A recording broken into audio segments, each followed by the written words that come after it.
This segment of Personal Discovery is sponsored by Synctuition, transforming your meditation experience with innovative 3D audio technology. Synctuition. Just imagine closing your eyes, putting on your headphones, and finding yourself immersed in a completely different world, far away from the mind pollution you are bombarded with every day. How would you feel if your mind could be taken somewhere else in less than 25 minutes? For example, imagine being taken on a relaxing yet completely breathtaking journey, such as experiencing the first 9 months of your creation before you were even born. Or how would you feel about traveling through time? And if this is not enough, imagine yourself being an eagle, flying freely for 25 minutes around the most incredible places the Earth has to offer. This is definitely the most incredible and relaxing experience you can ever imagine. You will begin to hear your intuition shifting into focus, helping you to see the big picture in your life.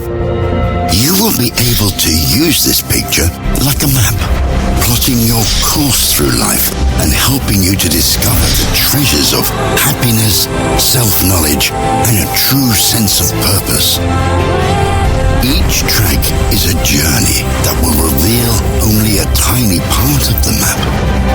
But once you put them all together, it will be like a ceremony of realization. Synctuition is not a typical meditation product. It is much more than that.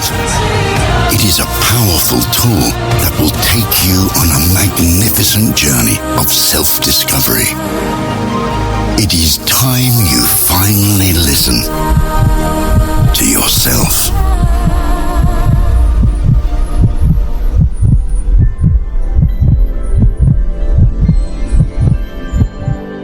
Discover a new way to meditate and reduce stress at riseinnerversity.com/sponsors.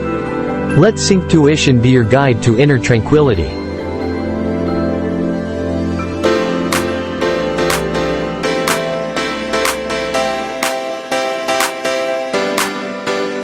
Welcome to the crossroads of dreams and wisdom, where ambition dances with the soul.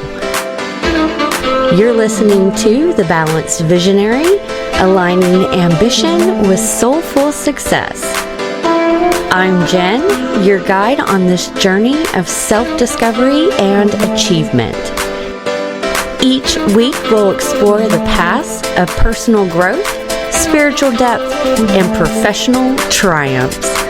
Together, we'll unearth the secret to a life where success is not just what we achieve, but how we thrive. So visionaries, are you ready to transform your ambitions into a journey of the heart? Let's embark on this adventure together. Hello guys, welcome back to the show. Thank you again for tuning in. We have another special guest today here in the studio. This is a woman that I have been following for quite some time, and she has recently really been growing on her TikTok account, and I absolutely love what she has to share. And she's really good at being able to bridge that spiritual realm with science and ground it in and give it some terminology that I hope you guys will be able to resonate through our conversation. Her name is Lisa.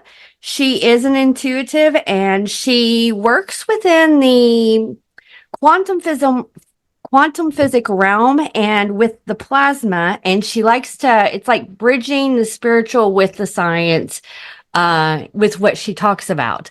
And I love how Lisa really pulls out things that are happening within the collective, and some of us are experiencing those type of things in dream state, or we know our higher selves are doing something, so we may not be able to describe it, and we know it's associated with something. Lisa's really good about bridging that gap. So, Lisa, welcome to the show, and welcome. Thank you for being here. I'm super excited to be having this conversation with you.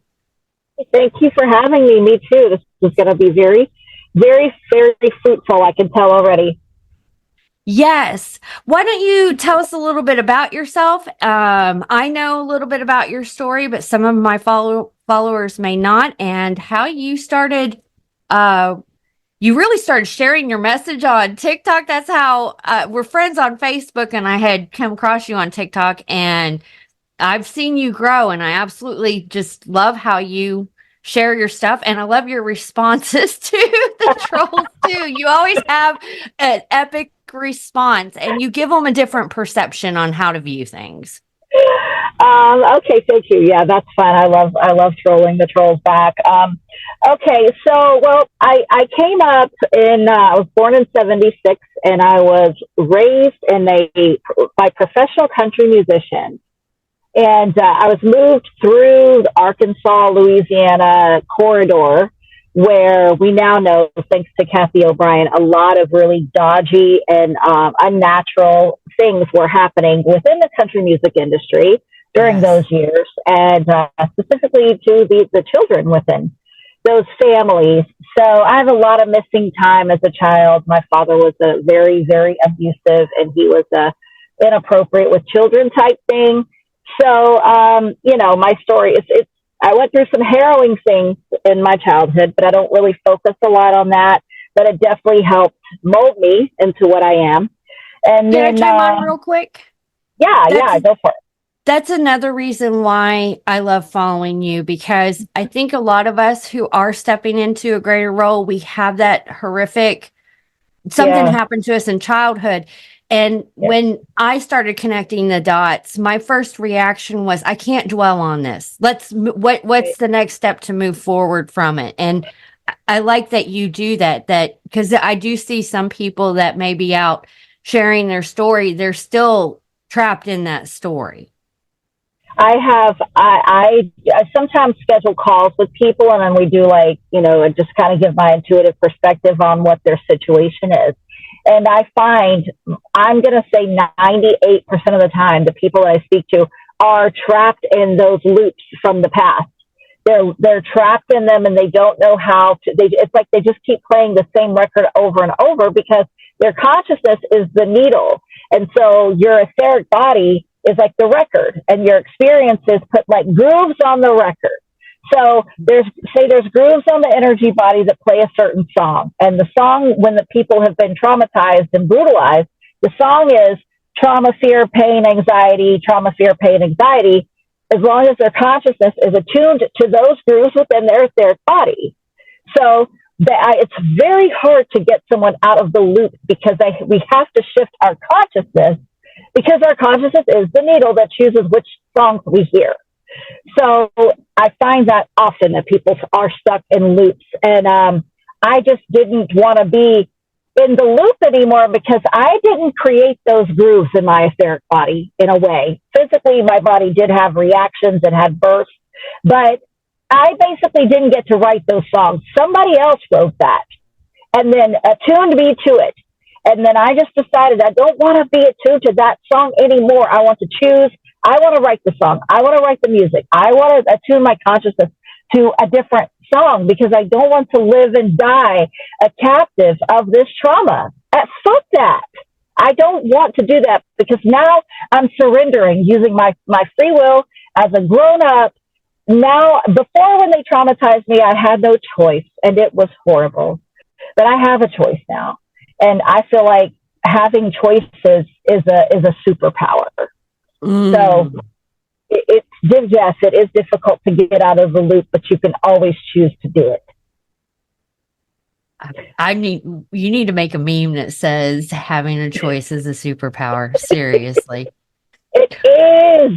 It is. It feels so good when you finally really embrace that. Like, you mean I can choose right now in this very moment? I can choose what I think about, what I look at, what I speak about. I mean, it's fucking magic. I don't take it for granted. No. So I was telling you, okay, so I came up in the rough, that stuff. And within that, it was an extra super duper mindful because it was Pentecostal religion within this. So I'm being taught, a lot of religious stuff. I've known the Bible since forever. I don't remember not knowing the Bible. I don't remember not knowing the gifts of the Holy Spirit. My father, if he got sick, one time he had a heart attack, and my mother, instead of calling, 911, she laid hands on him and she healed him that way, So I'm in this household where there's abuse, but there's also religion and hyper spirituality. And so when my mom would use her gifts, my dad would treat her like she was an angel. But then when she used them in ways he didn't get a benefit from, he would call her a witch. So I'm in the house. If she's an angel, she's a witch. She's godly, she's satanic, she's demonic, like all over the board, because that was his mind control stuff that he was doing. Yep. So, so then you're like, are my gifts good or are they not? Are they good or are they not? I had that constant struggle because I always just knew more of what was going on in the world around me than other people did. I could read people, of course. I knew their intentions. I knew their backstory, stuff like that. And so I was always torn. Am I good or bad? I didn't know. And so I learned a lot about religion. I learned a lot about the Bible. I learned a lot about staying alive within the sphere of psychopaths and how to manipulate those situations. And that also, trauma will add to your empathic ability, because it becomes a matter of life and death, whether you can predict what's going to happen next. Yes, it does. It absolutely does.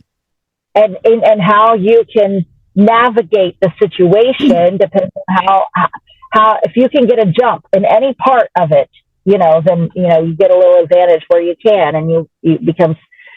So I think some of us who are strongly empathic we developed those skills within ourselves as a survival method, which is.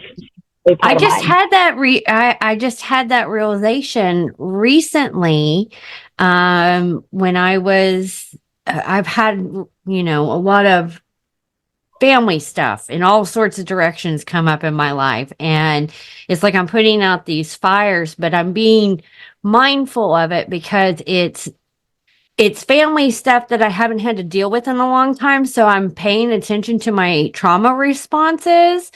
Yeah. And I'm being more mindful in the moment of like, okay, what is it that I'm feeling, and noticing what my first reaction is, which is what my inner child learned how to do, picking up on the energies, because a lot of the times it's not me saying anything.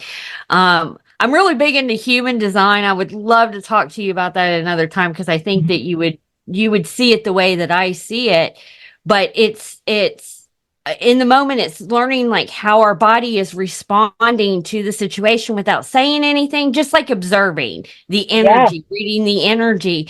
And it's kind of amazing, some of the stuff that I'm recognizing within myself. And I'm like, okay, this feeling that I'm first getting, my body, there's that reaction. Okay, I'm picking up this energy, there's that reaction, and I'm picking up this, and it's a reaction. And it's all survival, because that's what my body ultimately taught me how to do to survive in the moment of the chaos that I was going through as a child. Yeah. That's actually huge. That says a lot for you as far as the work that you're doing, because that's another problem in the calls that I have. One of the biggest things is people don't know how to observe themselves. They've never observed themselves. So if you can't observe yourself, then how can you know what is beneficial to you? Like, people like to talk about, release that which doesn't serve me. Well, if it's not serving you, then fucking make it serve you. Just like, I'm not saying keep things that are unhealthy, but you can also take stock of everything you are, and then, use everything to your benefit if you're wise. But without being able to observe yourself, you'll never be able to maximize, on your experience and really, really drive your healing, like supercharge your healing. That's why I what feel you're doing, mindfulness is the most important thing that anybody could dive into or learn when they first wake up, because that is what put me more in the moment of paying attention to what was going on. And ultimately spirit led me to do that, but that came from recovery because they kept saying one day at a time. But every time I went into a meeting, everyone was asking me, how many days do you have? And my response would be, I have just today, one day at a time, right? Like I only have today. I noticed within that, in that recovery, how much that's a trap in itself. They keep people stuck just by the terminology that they're using. oh, don't get me started on Oh, that. I know, Yeah. girl. I know, man. We could do part 1, 2, 3, 4, and 5. There's so much. That, Like I that's see what, you stuff on TikTok, and I'm like, oh my god, she's totally like we could have deep conversations. yeah, I mean, that's lesser magic. Some of those recovery programs are lesser magic. They're backward bondage, but that's like, yeah, that's a whole other conversation. So Yep. good on you to recognize it though, and like do it, but do it your own way. And we I've could been do that with everything. I've had longer sobriety doing it my own way than I did in the revolving door that I was trapped in for 20 years, going in and out of recovery programs. And I And stopped that is saying that I was an alcoholic no. because Why it's would an you speak affirmation that over itself. yourself? Why would you speak that over yourself? And that's what I don't understand. Is like, do you not realize that you're binding yourself every single time you speak that over yourself? And Yep. it's not about being like delusional, like, but I am one. Well, you were one. Okay. But right now you aren't one. So why do you keep saying you were? And what's the point if you're gonna keep claiming it over yourself in each present moment? What is the point? Yeah, that's mind boggling. But yeah, the self observation that you were describing is super, super, super important. And it's very wise of you to separate out what was the trauma response and what is me then, like a groove on the record, and what is me now, and I find that I also have some family stuff. And when I am faced with past, even family members at all, because I've cut them all off, everybody, and then not in a mean way, but like, I need my peace, and y'all will not let me have that. So I have to go where the peace is. And, but I find if I have to deal back with them or any conversation around them, suddenly I do very quickly revert. I mean, it's quick how all the trauma responses come back, everything, because it was programmed in me. And I've been working to, I guess, reprogram it, because I don't want to throw away everything that I've learned, because I went through it. I survived it. I don't want to lose all the benefit, everything that it taught me, and all the benefits that I got out of it. It's just, it's like pulling everything out of a closet. Okay, yes, I can keep this. Nope, I'm going to throw this away. And that kind of thing. So being able to observe yourself is huge. So I went from, let's see, the religious stuff, and then I'm pretty sure I had my turn in a programming facility when I was 7. And then after that, I was returned back because my dad, he took me from my mother, and I took me somewhere up in Arkansas, which is where I know these facilities are.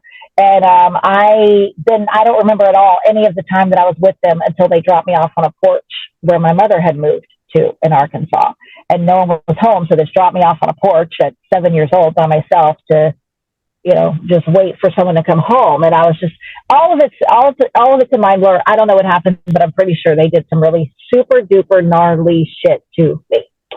And so after eventually as a teen, we moved to Florida, and my mom married a new man who wasn't abusive like that. And that's when I still express so much trauma through those years, though. Like, I couldn't trust any man at all, even though my stepdad tried to be. He was very good to me, but I just could not. There was just no way. I couldn't stand the sound of a man's voice, the smell of a man, his shoes by the door. I was just wrecked. And so I lashed out a lot during that time. But I also read my Bible from the age of 12 or so, like every day. So I ultimately got a degree from a Christian university. And so I know my Bible very, very, very well. And a lot of the pushback I get is from religious people. Yeah, I noticed that. And again, you're educated and you know what you're talking about. So you come back with a really good response. Well, because I feel like I know their Bible better than they know it. And I also feel like I do. And I also feel like I actually believe it more than they do.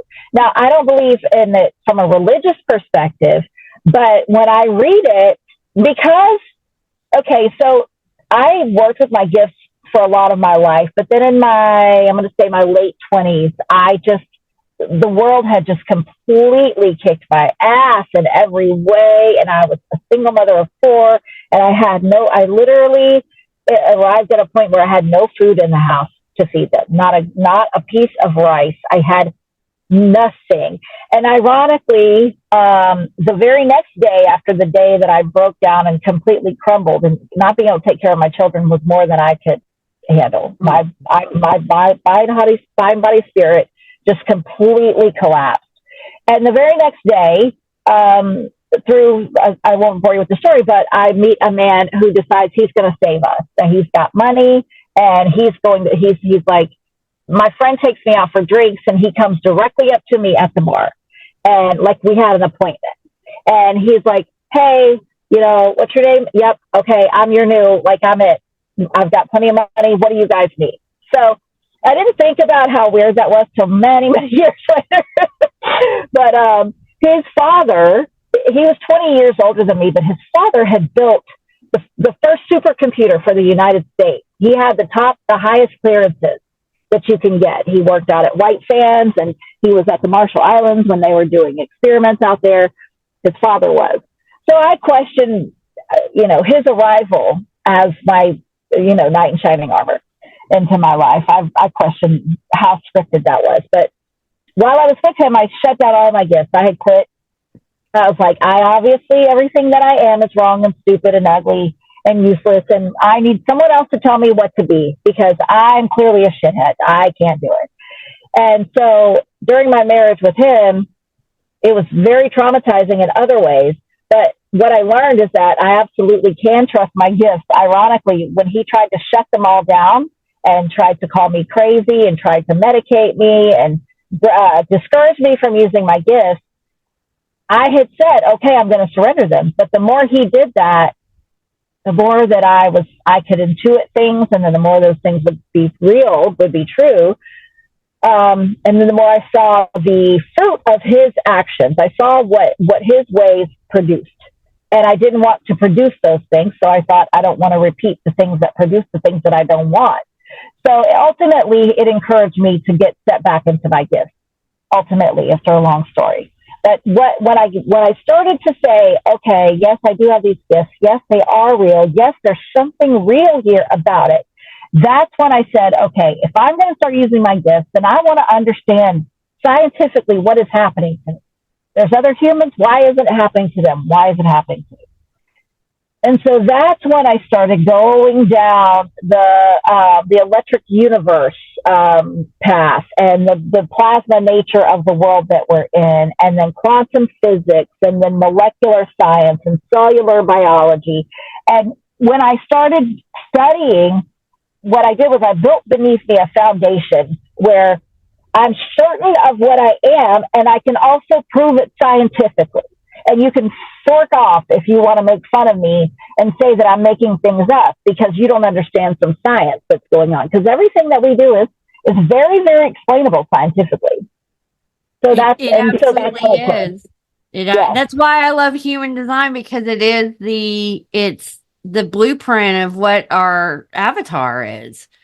Right there, based on the I Ching, the 64 hexagrams, like what each code on inside of us, what flavor they add to the matrix as a whole. Right. And that's the way that I see it. Most people who are in human design don't take it to that quantum higher level, but yeah, it's like, how are you going to navigate through this? And what are your cells doing on a cellular level to create this at, this reality that we're living in. And that's why I like to listen to you when you do talk about those type of things, because that's how my higher self sees it. I've always said that I'm a matrix coder. I help with the reincarnation process. Yep. So when everything is more quantum computer on how I can access, even if I change something in my reality, it's kind of like I'm typing on a computer because I can see the screen in front of me. Yes. And it's not hard to believe that when you realize that if you look at a human person, somebody standing in line at the grocery store, you know that they aren't that skin suit. You know that the reason they're able to stand there and do this is because within that suit are little tiny cells and bacteria and cilia and electrical signaling and bioelectrical signaling that's sending messages, synapses across the brain and the neurons. And then there's organs, heart, kidney, all, blood, veins, arteries, etc. And you know that person was built from the smallest things up. But without the smallest parts and pieces, the little nano pieces of them, there is no whole. There is no wholeness. Yes. And so those things are so extremely important. They are the building blocks of reality.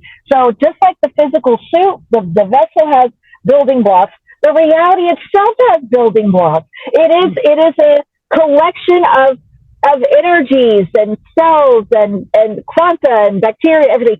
So, and little organic pieces of matter, but it looks like a whole piece, but you know inherently that it's a collection of tiny things.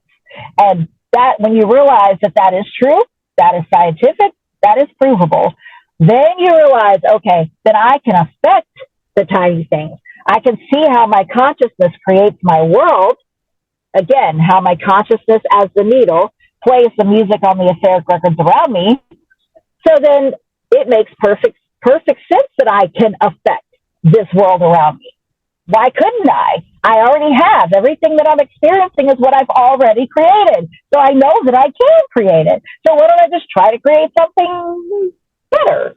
And that, for me, one of the hardest things is deciding what I want to create, actually. Yeah, that's where most people get stuck. Is I had a mentor one time, and her slogan was, "Magic doesn't happen until you make a decision."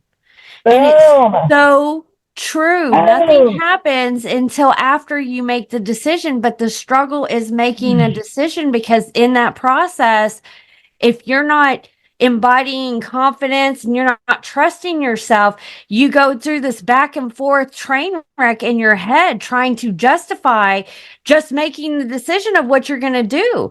I've worked with clients on that, and I bring it. I mean, I know I do it myself, but when you see someone else in front of you do it, I'm like, stop trying to justify the decision that you just made. You're not convincing me. You're trying to convince yourself. I'm just serving as the mirror. So that's why I think it was yesterday I posted, stop talking and start embodying. Yeah. That is so, and it's such a fine line. It's such a fine line, because for me, like right now, I'm kind of stuck in, I have more bliss in my life than I've ever had. I have perfect peace in my life. I have a decent job. I have no stress at work. I make decent money. My husband has a good job. He makes decent money. He doesn't have stress at work. We enjoy our time together. We enjoy our time with our kids and grands, and it's wonderful. But at the same time, I would really like a property and a home, like a forever home for us, because we've been renting forever. So I'm torn between just settling into the bliss that I'm feeling in the moment now, and I almost feel guilty for desiring something else when I'm so grateful for what I have in the moment. So that in itself, I'm working through that balance. But it's also difficult to just, for me, it's like, I don't know. It's like, am I worthy? I still work through that. Like every time I see a flaw within myself, I'm like, oh, well, how are you going to embody that when you still, get frustrated at people pulling out in front of you in traffic, things like that. So it's just Girl, me too. just working through worthiness and, prioritizing and analyzing and then giving myself permission to make the decision. And also fully embodying, that still requires balance because I just did a video yesterday about everyone's coming at me with the spiritual psychosis term. Oh, yeah. I started to watch you this morning and I got sidetracked with some things.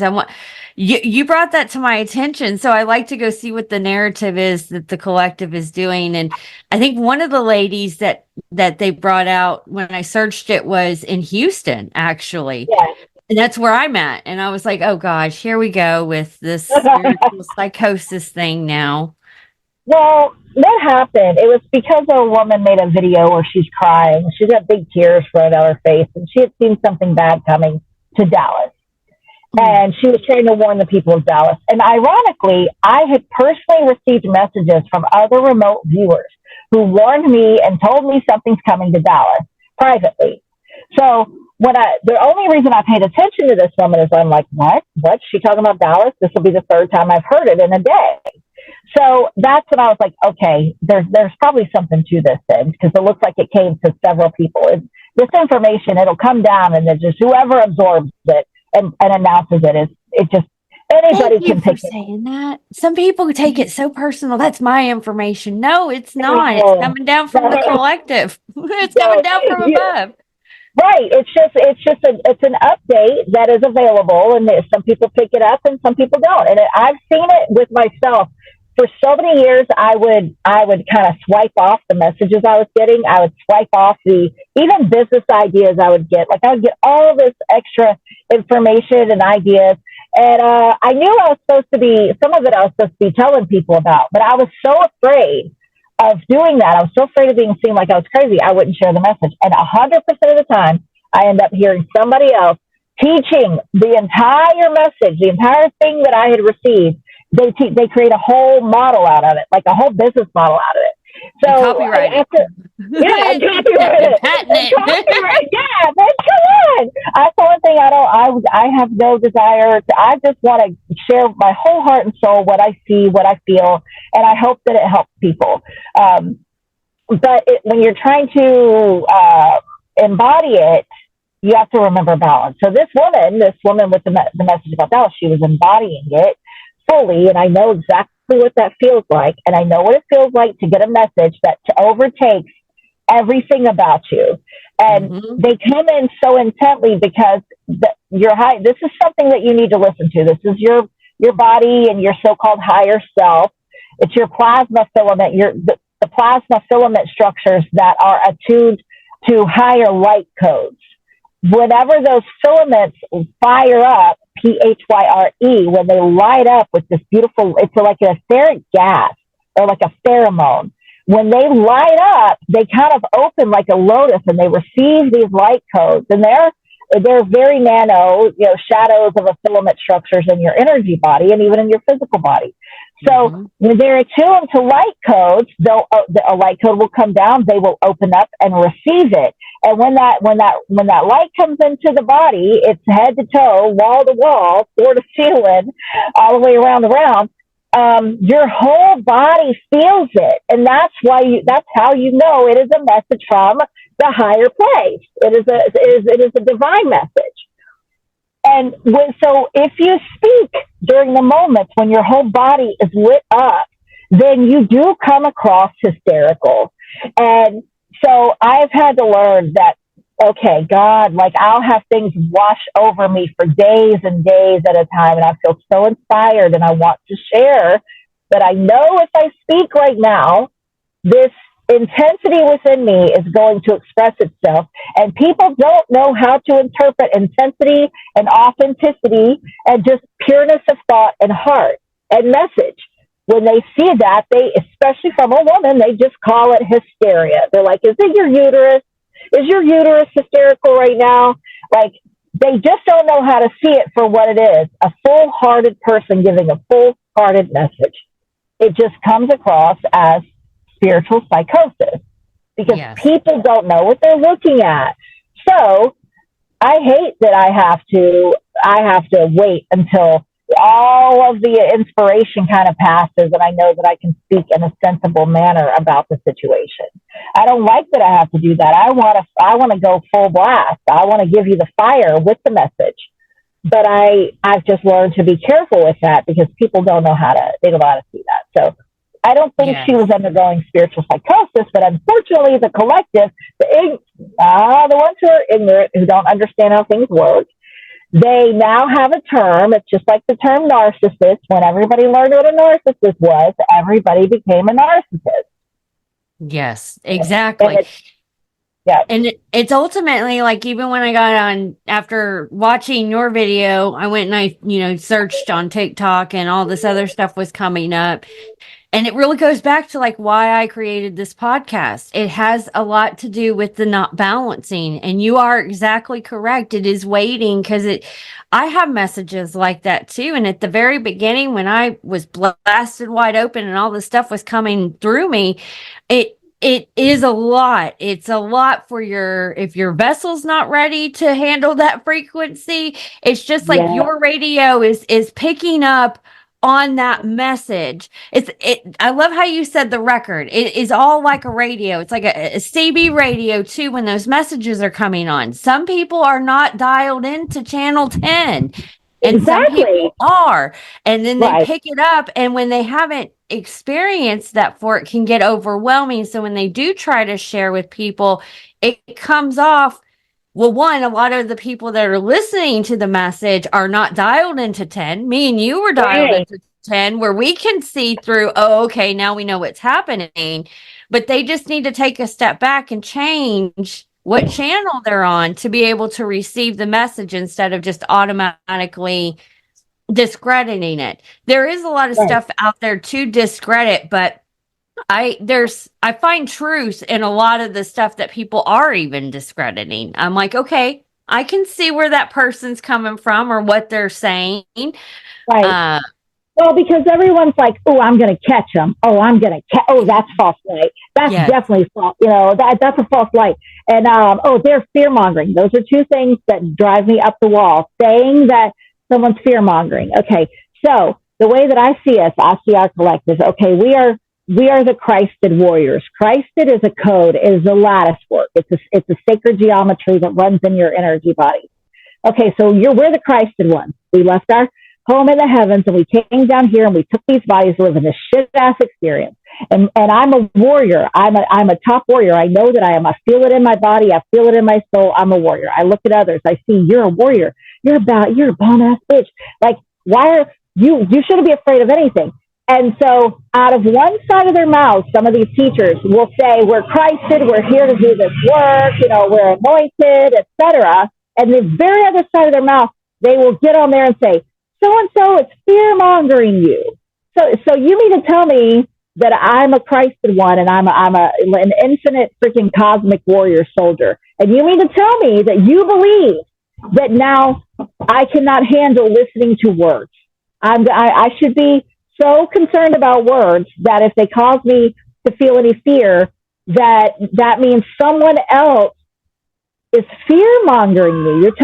Are you telling me that you don't think that I have the capacity to listen to words and just listen to information without going in my room and slithering out of my blanket and biting my pillow and crying because I'm afraid? Who do you think I am? Because I'm not a little scared little person, and neither are your listeners. And what you're doing is teaching them to listen to the fear, to cower to the fear, so much so that if they hear someone that says something that might cause them some fear, you're teaching them to go hide, and you're teaching them, instead of managing your fear, you're teaching them to get mad at the person who said the words that made them feel the fear. And that's disempowering. So once you break it all down, this fear-mongering stuff is just, it's so disempowering, and it's such nonsense. I don't want to teach you that you should avoid things that cause you fear. I want to teach you to remember who you are so that you don't move within fear. Because if you allow this fear or this fear response to rule you, you're going to miss out on very important information,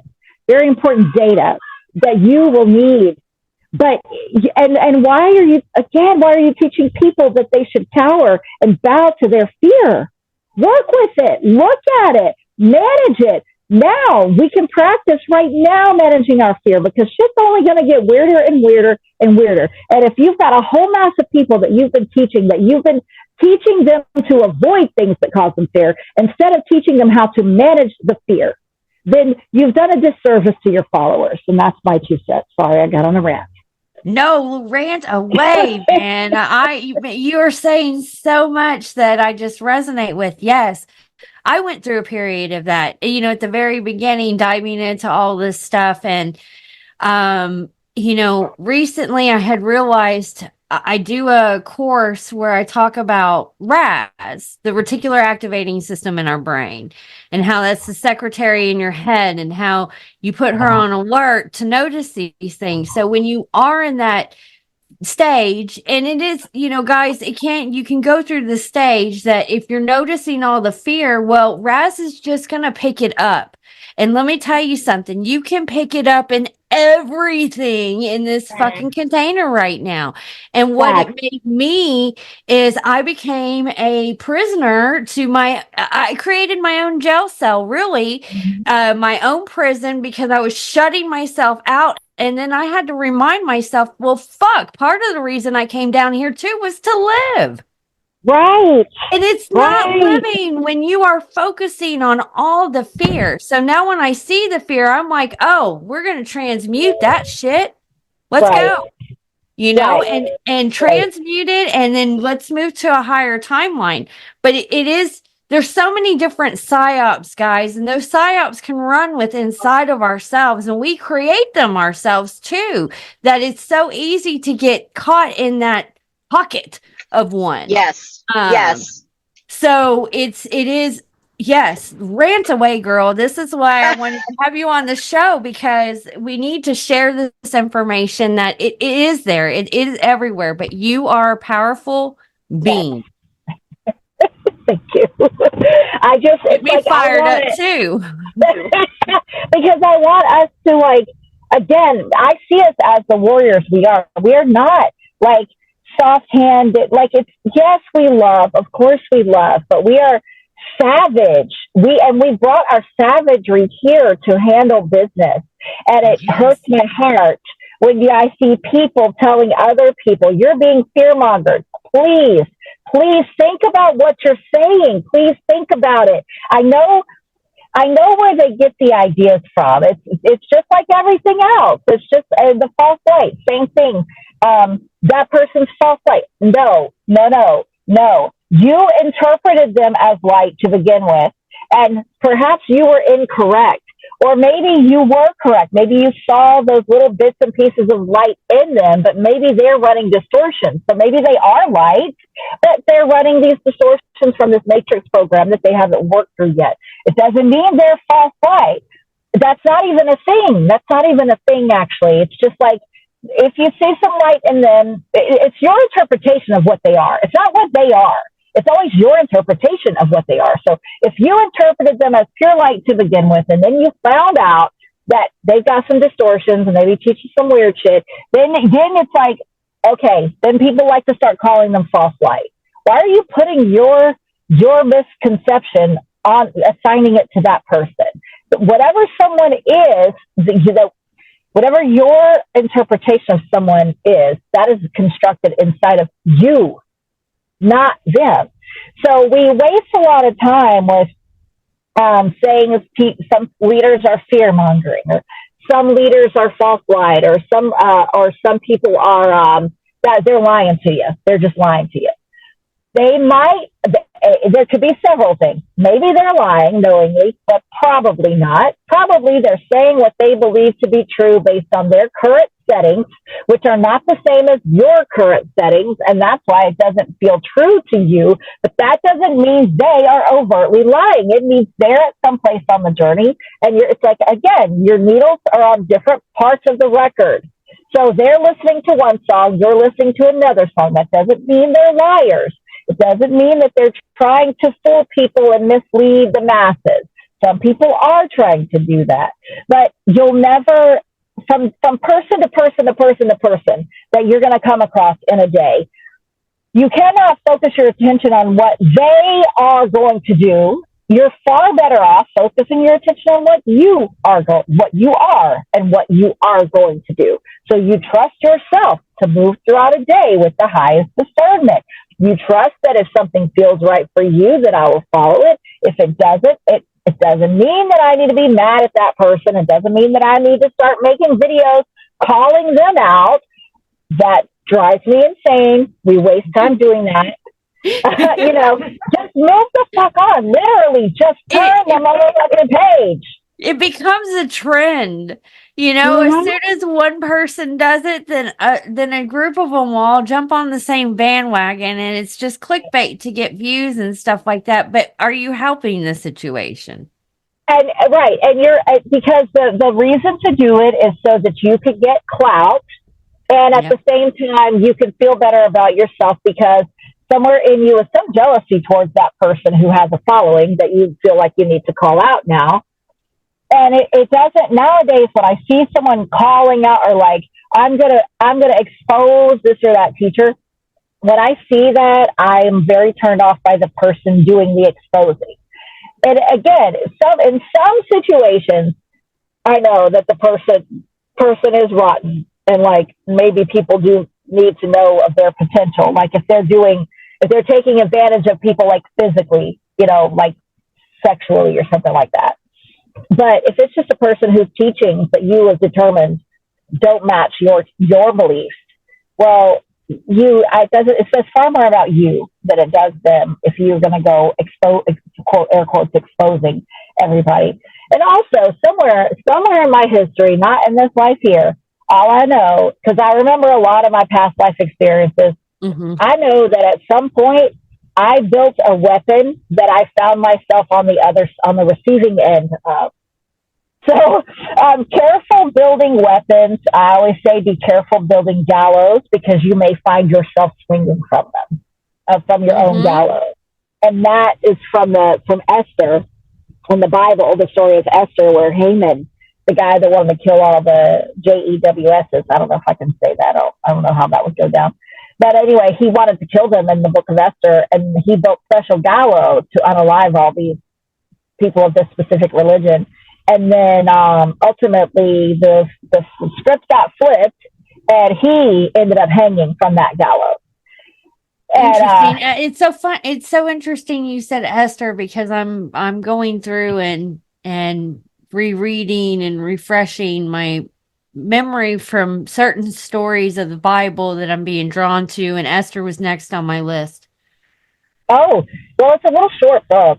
It's a little short book, and there's so much in it that's beautiful. I love it. It's one of my favorite books. Interesting. Okay. Yeah. That is interesting that you're about to read that. I mean, out of all the people that you have to say in the Bible, that's why I was like, oh, how? Okay. Yes. Yeah. Spirit got that message. I will make sure to dive into that next. Yes. But I mean, so I did see it in the Bible, but I have such a strong, that's so deeply engraved in me. Like, don't build the weapons. Don't create the machinations. Don't go for people. Don't do it because you send out that energy. It's going to boomerang back at some point because as squeaky clean as we all like to think we are not squeaky clean. And also you can be as squeaky clean as you know how to be and someone else still find fault because that's what they said they're designed to find fault. It doesn't even matter if you're squeaky clean. It only matters if someone else finds something that they like, some little strand, and they start pulling on it and picking you apart. And then you don't have a leg to stand on because you did it to someone else, and now it's just going to come back on you. There's just no two ways about it. So I see people that I find very questionable, but it's like, is it my place to go telling other people, like, they'll work through it, they'll learn when they stop resonating with this person, they'll move on. But right now they are resonating with this person. This is where they are in this journey. So go on, do your thing. I can imagine if someone tried to intrude on my journey. I have to have my journey all the way out, only I can have it. So even if we go back, I mean, me and you are at the age now that when we can do that self-reflection when we were younger, even when people were trying to tell us, did we listen? Hell no. No. We had to go on that journey, and we learned a hell of a lot of shit through the process of it. And I have gotten to the point in my journey where I've had to remind myself, I'm not God. I'm not here to cast judgment on anybody. As far as I know from reading anything about me and my my soul level, that I didn't even sign up to serve that, as handing out that judgment or casting anything like that. I think we're all at a point on this journey where we are learning a lesson, and God may be working against that other person that you are casting judgment on or thinking about these things. You just don't know what God's point of view is on stuff. Exactly. This whole journey's got so many different angles, and it goes back into like all those the cells, like all those fractals. I think of those. You remember when we were younger where you could have the picture and it was one big picture, but there was micro pictures in it? And even in those micro pictures, there's a picture. It's like, that's kind of how things are going. And that's a lot to try to pay attention to how many fractals, what all's happening in those fractals. Every fractal. That's why people will say, like, you'll have so many people who will say, I was Cleopatra, or I was Mother Mary. I'm reincarnated Mother Mary. I cannot tell you the number of people that I've come across who have said that. And we're fractals of an oversoul, because we would never have put, you aren't the only Mary. Maybe if you are correct in what you're discerning, you are carrying a fractal of the archetype of the mother of the Christ. You're carrying a fractal of an archetype, or maybe a fractal of the oversoul. So that's why there's 100,000 people who think they were Mary. So that oversoul may have been fractaled into 100,000 pieces. So you just have to be very, that's where they go super overboard. I had a lady message me the other day, and she found me on TikTok, and she said, it was a really, really long message. It took me like 20 minutes to read. And she was saying that she's Mary. She was saying, I was Mary, I was Jesus, I was Caesar, so many, I was this, she was everything, is what she's saying. And it's like, from the highest perspective, you actually are everything. We all are everything. So I don't want to correct you, but I also understand that you're having trouble integrating your pieces right now. Your crown chakra is wide open right now. I can see that by the way you're speaking, and your throat's wide open. When you got somebody with a wide open crown and a wide open throat, they're going to come across really batshit. And then like a closed spiritual psychosis. They're just going to come across that way, even though I can bend my brain. I can put it in a way that makes me understand where you're coming from and agree with you from the highest perspective. But I also know how you're going to come across to just people who, normal everyday people, and then I know that you need to work on balance. But when people start to wake up and all their pieces start to light up and their memories start to come online, then they realize who they are from the higher perspective, but then they fail to balance it, because the other thing that we did is agree to have the Earth experience. Eat Oreos and, drink freaking Boone's Farm when we're 15. I mean, bad experiences with some Boones. Oh God, I'll never. Every time I think of Boone's Farm, I think of vomited up lettuce. So that tells you where I'm from on that. But I mean, we forget that we agreed to just have an Earth experience, and why waste all these opportunities to get all this data? Because I call it stacking your gameplay disc. I see our souls as a whisper of plasma. And they are a whisper of plasma. I have been shown and taught the whole lesson on what the science of the soul, the nature of the soul. If there is a physical aspect to it, how it moves, how it travels, the data that contained within it and how that data interprets into your physical vessel. And everything that we experience gets etched onto our gameplay disc, which is our soul stuff, which is a plasma, which is water with hydrogen and oxygen, which have memory. So, right, that's where the Akasha is. It's in the water. It's in the evaporate. It's in the molecules all around us. That's where the Akasha is. It's in the water. But so when you have my favorite element. Yeah, I mean, it's everything. Water is everything. Water is, man, yeah. The more you study water, you're like, damn, water is like extra magical. Yes, so you want to have your experiences. You want to stack your gameplay disc. Go ahead and you're here. You're already here. It already sucks. You know, okay, well, I'm here until I'm not. So I guess I'll maximize on this experience. I'll go ahead and have the experiences, stack my gameplay disc, so I could use this data in the future wherever we go next. So it's just a matter of being able to frame it all in a way that bridges, like you've been talking about, you've said several times, bridging the higher mind with just the matrix, I guess. Yes, you're able to grab this higher knowledge and ground it into the reality, and that's why I like to listen to you, because it's taken me a moment to start to learn how to do that. I resonate with like a lot of the stuff you're saying. I'm like, oh yes, I do that. And I know that I've done it for a long time. And just like at the very beginning of my journey, when I was trying to explain this stuff without fully knowing what the human terminology was in the background, it came across as I sounded crazy.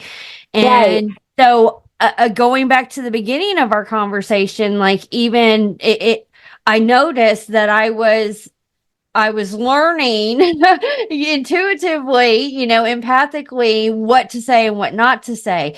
So I can tell people what happens in a situation, and I'll ask them, pick a dimension, because there's so much that's happening in a certain dimension. Like, what dimension are you on? How high can I go? And how low should I go for you to understand? But it's taken me a learning lesson to do that, to where I can get my message across. And I guess that's why I am starting to do these podcasts and come out a little bit more, because I have a lot of knowledge to share. And I want to share it with people that also have the same knowledge. And thank you, Lisa, again, for like just doing what you do.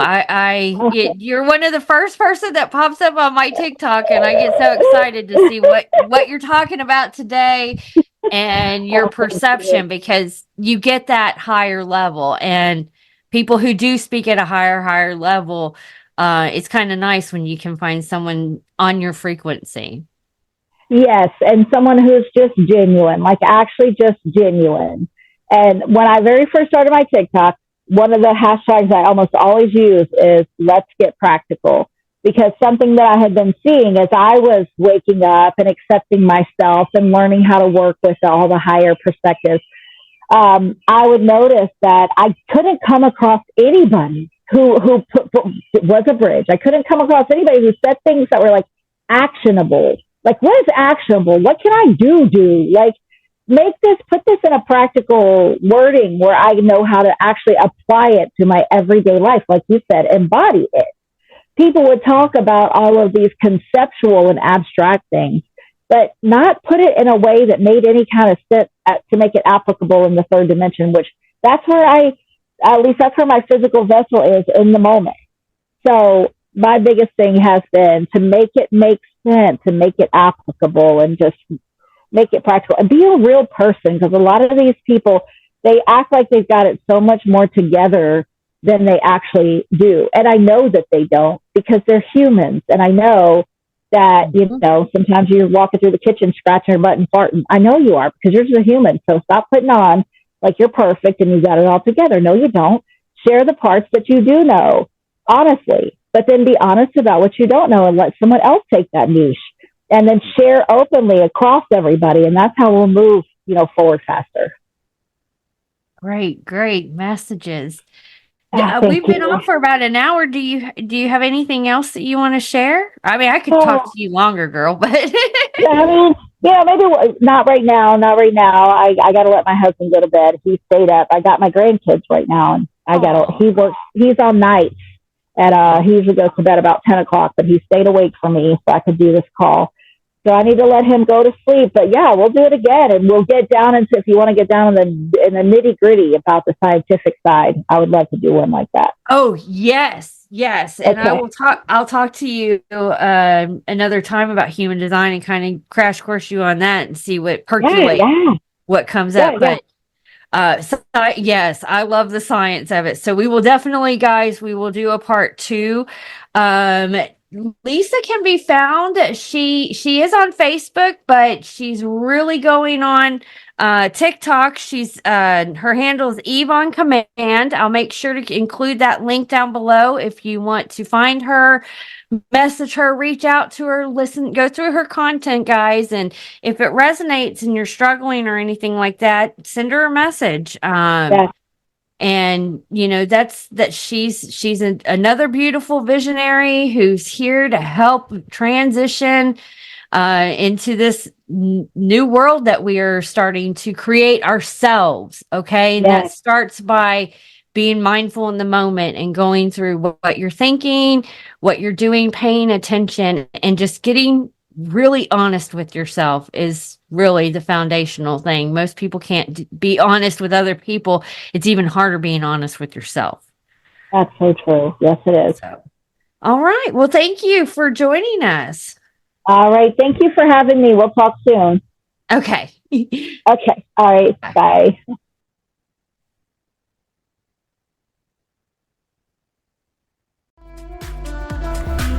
Thank you for tuning into The Balanced Visionary. I hope this episode has brought you valuable insights and inspiration. If it resonated with you and you feel like you can light up someone else's day too, please take a moment to screenshot, share, and tag me on Instagram. I love seeing your posts and getting to know you better on a personal level. Don't forget to subscribe to the podcast on your favorite platform so you never miss an episode. Join us next time as we continue our journey towards aligning ambition with soulful success. Until then, keep balancing, keep dreaming, and I'll see you in our next visionary encounter.